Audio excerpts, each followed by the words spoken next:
Everyone আজি আমি তোমালোকৰ নৱম শ্ৰেণীৰ বিজ্ঞানৰ 6 নম্বৰ অধ্যায় কলা চেপ্টাৰটোৰ যিমানকেইটা প্ৰশ্নাৱলীৰ কুৱেশ্যনসমূহ আছে আৰু অনুশীলনীৰ কুৱেশ্যনসমূহ আছে সকলোকেইটা সলভ কৰিম। গতিকে তোমালোকে ভিডিঅ'টো স্কিপ নকৰাকৈ শেষলৈ চাই থাকিবা আৰু তোমালোকে তোমালোকৰ কপি আৰু পেন লৈ বহিবা যাতে মই কৈ দিয়াৰ লগে লগে তোমালোকে লিখি যাব পাৰা। প্ৰথম প্ৰশ্নাৱলীৰ প্ৰথম কুৱেশ্যনটো দিছে কলা কি? ইয়াৰ উত্তৰ তোমালোকে কেনেদৰে দিবা? যে উত্তৰ নিৰ্দিষ্ট একোটা কাম কৰা একে উৎপত্তি গঠন আৰু আকৃতিযুক্ত কোষৰ সমষ্টিকে কলা বোলা হয়।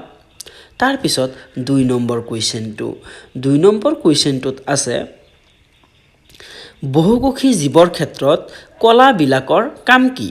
ইয়াৰ উত্তৰটো হ'ল যে বহুকোষী জীৱৰ ক্ষেত্ৰত ভিন ভিন কলাই ভিন ভিন কাম কৰে।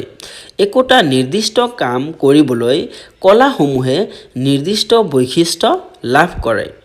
সাধাৰণতে একোবিধ কলাই একোটা সুকীয়া কাম সম্পন্ন কৰে যদিও একোটা উমৈহতীয়া কামৰ বা কেইবা প্ৰকাৰৰো কলাৰ সমন্বয় ঘটে আৰু সেয়ে জীৱদেহত একোটা অংগৰ গঠনত একাধিক কলা জড়িত থাকে।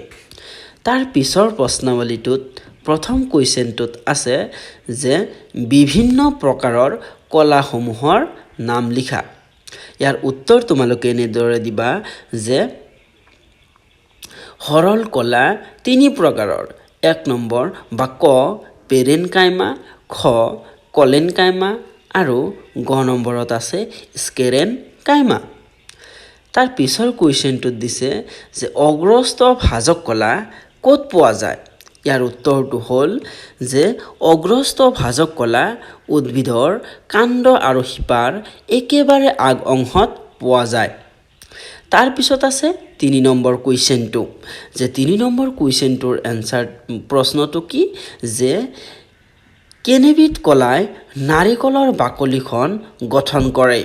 ইয়াৰ এনচাৰটো হ'ব স্কেৰেনকাইমা কলাই। তাৰপিছত 4 নম্বৰ কুৱেশ্যনটোত আছে যে ফ্লয়েম কলা কিহেৰে গঠিত? তেতিয়া তোমালোকে উত্তৰ দিব লাগিব যে ফ্লয়েম কলা 4 বিধ কলাৰে গঠিত। ক নম্বৰত আছে চালনী নলিকা, খ নম্বৰত সংগী কোষ, গ নম্বৰত ফ্লয়েম তন্তু আৰু ঘ নম্বৰত আছে ফ্লয়েম পেৰেনকাইমা। ইয়াৰ পিছৰ প্ৰশ্নাৱলীৰ কুৱেশ্যনটো হ'ল যে প্ৰথম কুৱেশ্যনটো যে আমাৰ দেহৰ চলনত ব্যৱহাৰ হোৱা কলাবিধৰ নাম কি? ইয়াৰ উত্তৰটো হ'ব যে পেশী কলা বা আমাৰ দেহৰ চলনত সহায় কৰা কলাবিধ হ'ল পেশী কলা। ইয়াৰ 2 নম্বৰ কুৱেশ্যনটোত আছে যে স্নায়ুকোষ দেখিবলৈ কেনেকুৱা? ইয়াৰ উত্তৰটো হ'ব যে স্নায়ুকোষ প্ৰাণীদেহৰ আটাইতকৈ দীঘল কোষ।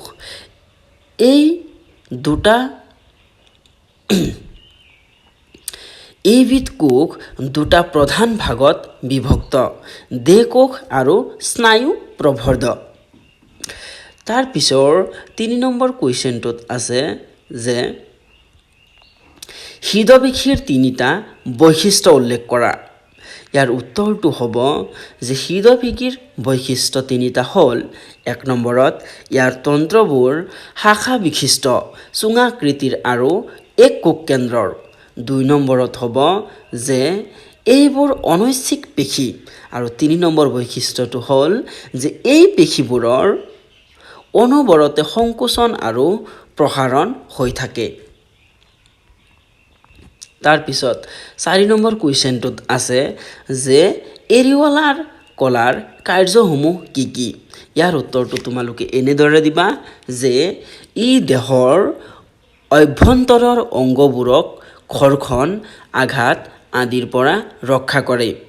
এই কলাত জমা হোৱা চৰিয়ে প্ৰাণীৰ সঞ্চিত শক্তিৰ ভঁৰাল আৰু শৰীৰৰ তাপৰোধী কলা হিচাপে কাম কৰে।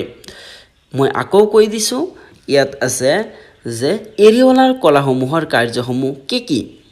উত্তৰটো এনেদৰে দিবা যে ই দেহৰ অভ্যন্তৰৰ অংগবোৰক ঘৰ্ষণ, আঘাত আদিৰ পৰা ৰক্ষা কৰে।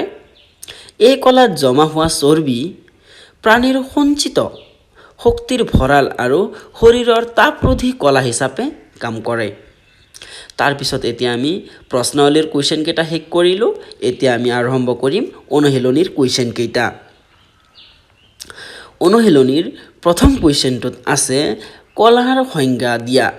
ইয়াৰ উত্তৰটো হ'ব যিবোৰ কোষৰ আকৃতি, আকাৰ, উৎপত্তিৰ স্থান আৰু কাৰ্যৰ ফালৰ পৰা একে গুণ বিশিষ্ট তেনে কোষবিলাকৰ সমষ্টিক একেলগে কলা বোলে। 2 নম্বৰত আছে যে কি উপাদানেৰে জাইলেম কলাবিধ গঠিত, নাম লিখা। ইয়াৰ উত্তৰটো হ'ল যে 4 প্ৰকাৰৰ কোষেৰে জাইলেম কলা গঠিত।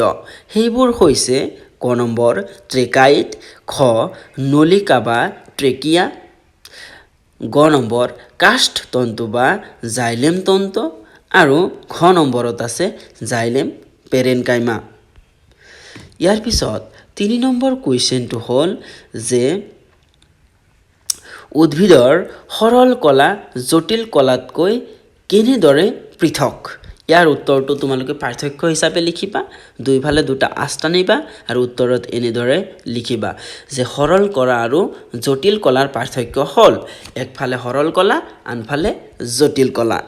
এতিয়া সৰল কলাৰ 1 নম্বৰটো হ'ব যে একে ধৰণৰ গঠন, আকৃতি আৰু কাম সমাধা কৰা স্থায়ী কোষৰ সমষ্টি। আনহাতে 2 নম্বৰ জটিল কলাৰ প্ৰথমটো এনেকৈ লিখিবা যে গঠন আৰু আকৃতিত ভিন্নতা থকা আৰু একে বা ভিন ভিন কাৰ্য সম্পাদন কৰা কোষৰ সমষ্টি হ'ল জটিল কলা। তাৰপিছত সৰল কলাৰ 2 নম্বৰত লিখিবা যে সৰল কলা 3 প্ৰকাৰৰ, ক পেৰেনকাইমা, খ কলেনকাইমা আৰু গ স্কেৰেনকাইমা।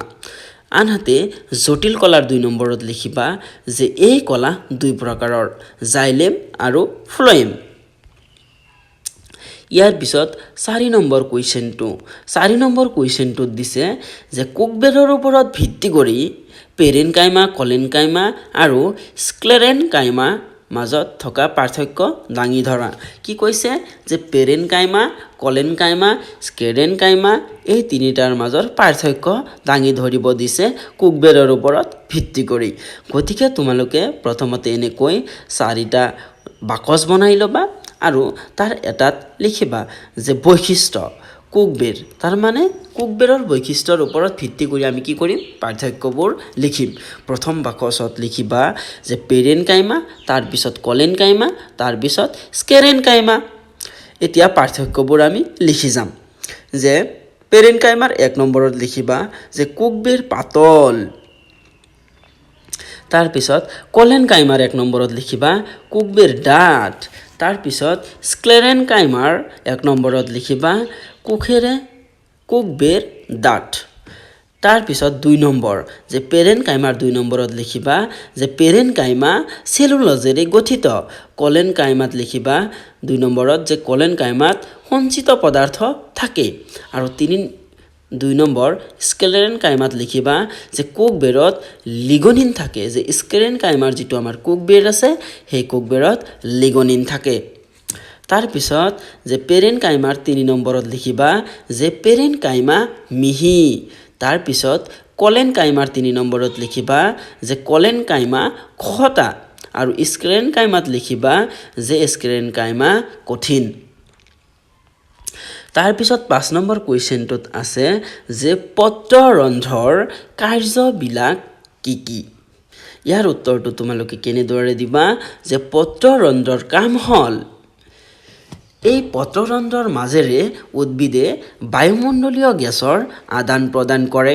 তাৰপিছত 2 নম্বৰত লিখিবা ইয়াৰ মাজেৰে বাষ্পমোচন প্ৰক্ৰিয়া সংঘটিত হয়। 6 নম্বৰ কুৱেশ্যনটোত কি আছে সেইটো এতিয়া আমি চাম।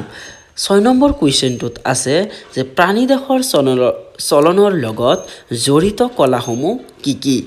ইয়াৰ উত্তৰটো হ'ব যে পেশী কলা।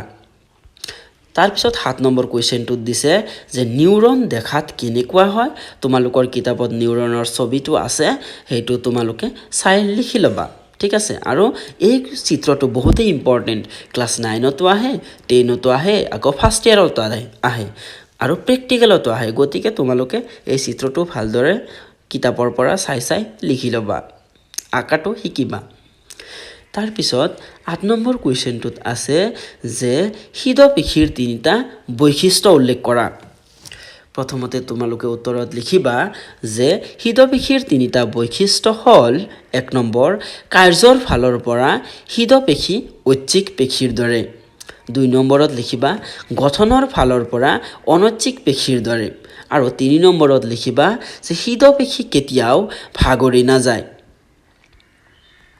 তাৰপিছত 9 নম্বৰ কুৱেশ্যনটো 9 নম্বৰ কুৱেশ্যনটোত আছে যে এৰিৱালাৰ কলাৰ কাৰ্যসমূহ কি কি ইয়াৰ উত্তৰটো তোমালোকে এনেদৰে দিবা যে এই কলা আভ্যন্তৰীণ অংগবোৰক সুৰক্ষা প্ৰদান কৰি কলাৰ ক্ষতস্থান মেৰামতি কৰে তাৰপিছত 10 নম্বৰত আছে যে চিত্ৰৰ সহায়ত বিভিন্ন প্ৰকাৰৰ পেশীতন্ত্ৰসমূহৰ মাজত পাৰ্থক্য দেখুওৱা তোমালোকৰ কিতাপত এই পেশী কলাসমূহ আছে বা পেশীতন্ত্ৰসমূহ আছে তাৰ পৰা তোমালোকে চাই লিখিবা তাৰপিছত 11 নম্বৰ কুৱেশ্যনটোত আছে যে হৃদপেশীসমূহৰ বিশেষ কাম কি এইটো আমি সকলোৱে জানো আমাৰ হৃদপেশীটো সদায় সম্প্ৰসাৰণ আৰু সংকোচন হৈ থাকে সেইটো লিখিব লাগিব উত্তৰত লিখিবা যে হৃদপিণ্ডৰ ছন্দময় প্ৰসাৰণ আৰু সংকোচন ঘটোৱা হৃদপেশীৰ প্ৰধান কাম তাৰপিছত 12 নম্বৰত এটা কুৱেশ্যন দিছে 12 নম্বৰত দিছে কি যে গঠন আৰু অৱস্থানৰ ওপৰত ভিত্তি কৰি ৰেখিত পেশী অৰেখিত পেশী হৃদপেশীৰ মাজত পাৰ্থক্য নিৰ্ণয় কৰা যে হৃদপেশী ৰেখিত পেশী আৰু অৰেখিত পেশীৰ মাজৰ পাৰ্থক্য লিখিব দিছে গতিকে তোমালোকে প্ৰথমতে তিনিটা বাকচ বনাই ল'বা একদম বাকচৰ ওপৰত প্ৰথম বাকচৰ ওপৰত লিখিবা ৰেখিত পেশী তাৰ পিছতটোত লিখিবা অৰেখিত পেশী আৰু তাৰ পিছতটোত লিখিবা হৃদপেশী লিখিলা এতিয়া তোমালোকে হৃদপেশীৰ প্ৰথমটোত লিখিবা যে হৃদপেশীৰ কোকবোৰ দীঘল আৰু চুঙাকৃতিৰ আৰু অৰেখিত পেশীৰ প্ৰথমটোত লিখিবা যে এইবিধ পেশীৰ কোকবোৰ দীঘল আৰু মহুৰা আকৃতিৰ আৰু হৃদপেশীৰ 1 নম্বৰত লিখিবা যে কোকবোৰ দীঘল আৰু চুঙাকৃতিৰ তাৰপিছত ৰেখিত পেশীৰ 2 নম্বৰত লিখিবা যে কোকবোৰত অনুপন্থীয়ভাৱে কিছুমান ৰেখা থাকে তাৰপিছত অৰেখিত পেশীত লিখিবা যে ইহঁতৰ গাত কোনো অনুপন্থীয় ৰেখা নাথাকে তাৰপিছত হৃদপেশীৰ তলত লিখিবা যে ইয়াৰ গাত অনুপন্থীয় ৰেখা নাথাকে তাৰপিছত 3 নম্বৰত ৰেখিত পেশীত লিখিবা কোক প্ৰৰখত একাধিক কোক কেন্দ্ৰ পোৱা যায় অৰেখিত পেশীত লিখিবা যে তন্ত্ৰকোষত এটাহে কোক কেন্দ্ৰ থাকে আৰু হৃদপেশীৰ 3 নম্বৰত লিখিবা যে তন্ত্ৰকোষত এটা কোক কেন্দ্ৰ থাকে তাৰপিছত 4 নম্বৰত আছে যে ৰেখিত পেশীত লিখিবা এই পেশী দেহৰ বিভিন্ন অংগ যেনে হাত ভৰি জিভা ডিঙি ইত্যাদি থাকে আকৌ আমাৰ যেটো অৰেখিত পেশী তাত লিখিবা যে এই পেশী পাকস্থলীত অন্ত্ৰ যকৃত বৃক্ক ৰক্তনলী আদিত পোৱা যায় আৰু হৃদপেশীত লিখিবা যে হৃদপিণ্ডৰ বেৰত এই পেশী পোৱা যায় তাৰপিছত আকৌ এটা কুৱেশ্যন ৰিপিট কৰিছে সেইটো হ'ল এটা আদৰ্শ স্নায়ু কোষৰ চিহ্নিত চিত্ৰ আঁকা তোমালোকে এইটো কিতাপৰ পৰা আঁকি ল'বা বহুত ইম্পৰ্টেণ্ট কিন্তু এইটো তাৰপিছত 14 নম্বৰ কুৱেশ্যনটোত দিছে যে তলত দিয়াসমূহৰ কলাৰ নাম লিখা তলত যিবিলাক কুৱেশ্যন দিছে সেইটো কোন কলাৰে গঠিত বা কোনটো কলাত থাকে সেইটো আমি উত্তৰত লিখিব লাগিব এই নম্বৰ কুৱেশ্যনত দিছে যে আমাৰ মুখৰ ভিতৰৰ বেৰখন কি কলাৰে গঠিত এইটো হ'ব উত্তৰ আচ্ছাদক কলাৰে গঠিত তাৰপিছত 2 নম্বৰত দিছে পেশী আৰু অস্থিক কি কলাৰে সংযোজন কৰিছে ইয়াৰ উত্তৰত লিখিবা টেণ্ডন তাৰপিছত 6 নম্বৰত দিছে উদ্ভিদত কি কলাৰে খাদ্য পৰিবহণ কৰে বা উদ্ভিদে কি কলাৰে খাদ্য পৰিবহণ কৰে ইয়াৰ উত্তৰটো হ'ব ফ্লয়েম কলা তাৰপিছত ডি নম্বৰত আছে আমাৰ দেশৰ চৰ্বি থকা সংযোজন কলাবিধৰ নাম কি ইয়াৰ এনসাৰটো হ'ব মেদ কলা তাৰপিছত ই নম্বৰত আছে জুলিয়া মেট্ৰিক্স থকা সংযোজন বা সংযোজক কলাবিধৰ নাম কি সেইটো হ'ল তেজ এফ নম্বৰত আছে যে মগজত কি কলা থাকে এইটো আমি সকলোৱে জানো স্নায়ু কলা 15 নম্বৰ কুৱেশ্যনটোত দিছে যে আমাৰ মুখৰ ভিতৰৰ বেৰখন কি কলাৰে গঠিত ইয়াৰ এনসাৰটো হ'ব যে সৰল ছটিয়া আচ্ছাদক কলাৰে গঠিত তাৰপিছত 16 নম্বৰত এটা কুৱেশ্যন দিছে যে তলত দিয়া প্ৰাণী অংগসমূহত থকা কলাবোৰৰ নাম লিখা ছাল অস্থি বন্ধৰাবৰণ বা বঞ্চৰাবৰণ এইকেইটা অংগ আৰু কলা দুইফালে দুটা লিখি দিছো ছালটোত আমাৰ আচ্ছাদক আৰু সংযোজক কলা থাকে অস্থিত সংযোজক কলা থাকে আৰু বঞ্চৰাবৰণত ঘনাকাৰ আচ্ছাদক কলা থাকে তাৰপিছত 15 নম্বৰত এটা খালী ঠাই দিছে সেই খালী ঠাই আমি পূৰ কৰিব লাগে চাৰি কলাক দুটা ভাগত ভাগ কৰিছে সেইটো হল সৰল কলা আৰু জটিল কলা সৰল কলাক তিনিটা ভাগত ভাগ কৰে আমি সেইটো জানো 1 নম্বৰত দিছে খালী ঠাই তাৰপিছত কলেন কাইমা আৰু 2 নম্বৰত এটা দিছে ড্যাশ আকৌ জটিল কলাক দুটা ভাগত ভাগ কৰিছে সেইটো আমি জানো এটা দিছে জাইলে মানটোত একো দিয়া নাই গতিকে 1 নম্বৰত কি হ'ব যে পেৰেন কাইমা 2 নম্বৰত হ'ব কলেন কাইমা স্কেৰেন কাইমা আৰু 3 নম্বৰত হ'ব ফ্লয়েম গতিকে এনেকুৱা ধৰণৰ সকলো ধৰণৰ কুৱেশ্যন আনসাৰ পাবলৈ আমাৰ চেনেলটোক সাবস্ক্ৰাইব কৰিবা আৰু যিমান পাৰা তোমালোকৰ বন্ধু বান্ধৱীলৈ ভিডিঅ'টো শ্বেয়াৰ কৰি দিবা